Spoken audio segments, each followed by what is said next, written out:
Mengikuti raungan rendah Qin Yichen, tiba-tiba, cahaya dingin dari 3.000 formasi pedang bergerak berirama, dan saat berikutnya, semua mata dipenuhi dengan hujan pedang. Seperti bintang yang bergegas ke langit dari tanah. Bilah biru-biru menyeret ekornya yang panjang, menerangi dunia yang gelap ini.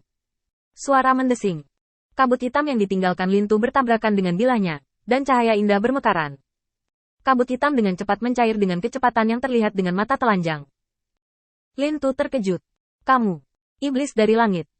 Bahkan jika dia memberi Lintu 300 keberanian, dia tidak pernah berpikir bahwa dia akan bertemu iblis dari luar langit di dalam gua. Meskipun reputasi iblis dari langit ini dianugerahkan oleh orang luar, Lintu tahu betul bahwa kekuatan iblis dari langit begitu kuat sehingga bahkan Master Sekte Pembunuh Dewa harus berjuang untuk melawannya. Kekuatan iblis di depannya juga luar biasa. Bilah aneh ini dapat bersaing dengan kabut hitamnya sendiri.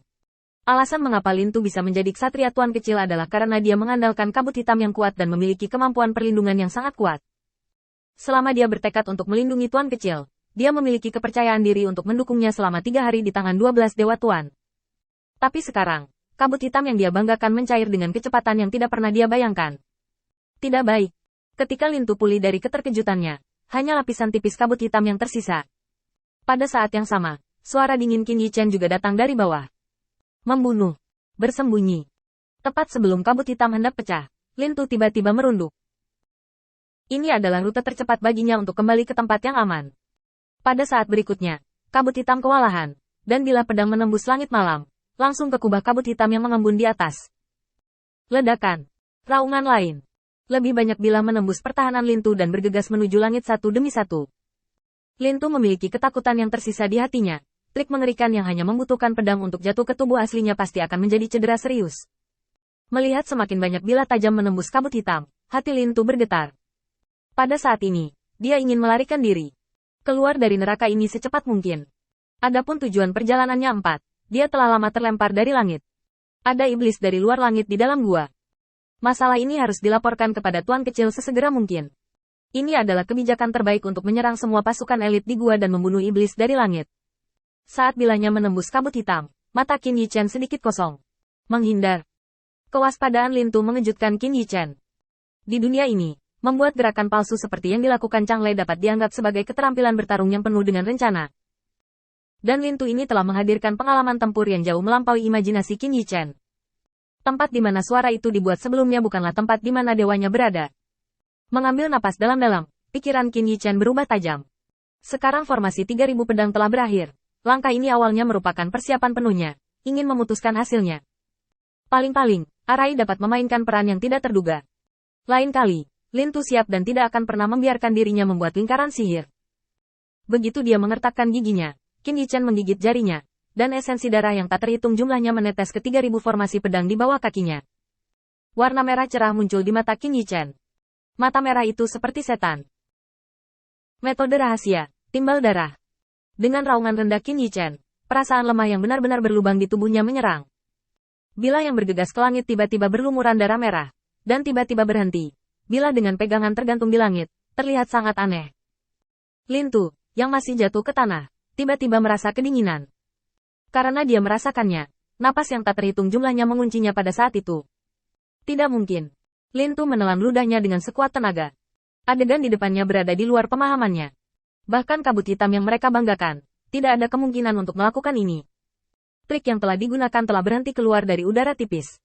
Perbedaan taktik menyerang antara kedua belah pihak sudah terlihat jelas. Bilah merah darah bergetar sedikit di udara.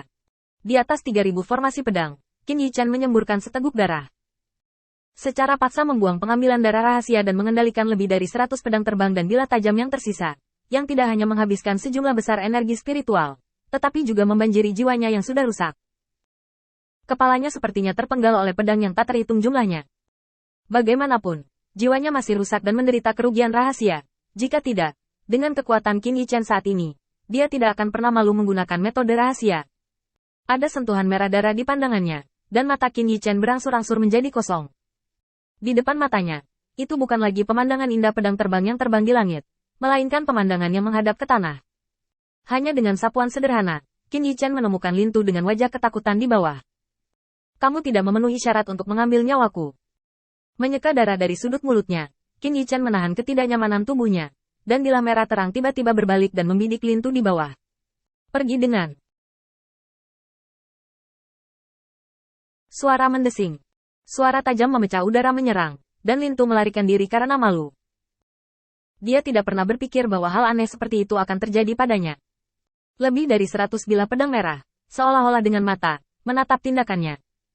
Bahkan jika mereka menghindarinya, mereka akan berbalik dan membunuh lagi.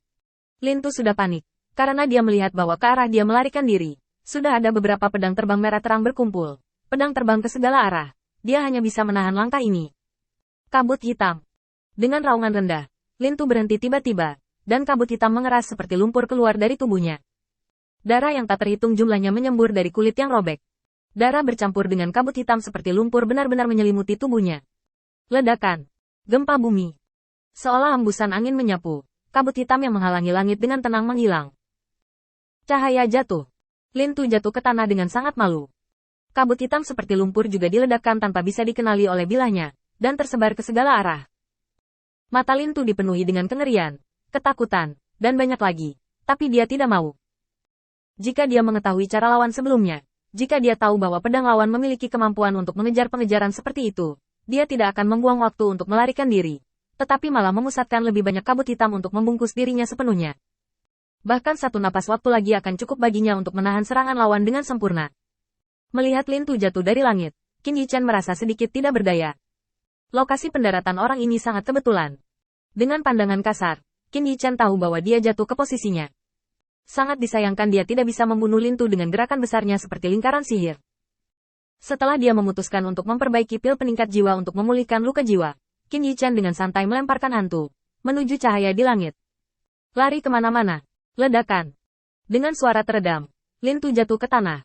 Qin Yichen menopang tubuhnya yang kelelahan, berjalan ke sisi Lintu, dan membantunya berdiri. Meskipun Lintu tidak terbunuh, tapi tujuannya telah tercapai. Sekarang Lintu terluka parah, tidak mungkin baginya untuk mengejarnya lagi, dan dengan kesaksiannya sendiri, dia tidak perlu khawatir tentang siapapun yang meragukannya setelah kepergian iblis dari langit. Pria itu sudah pergi. Aku akan membawamu kembali menemui Tuan Kecil.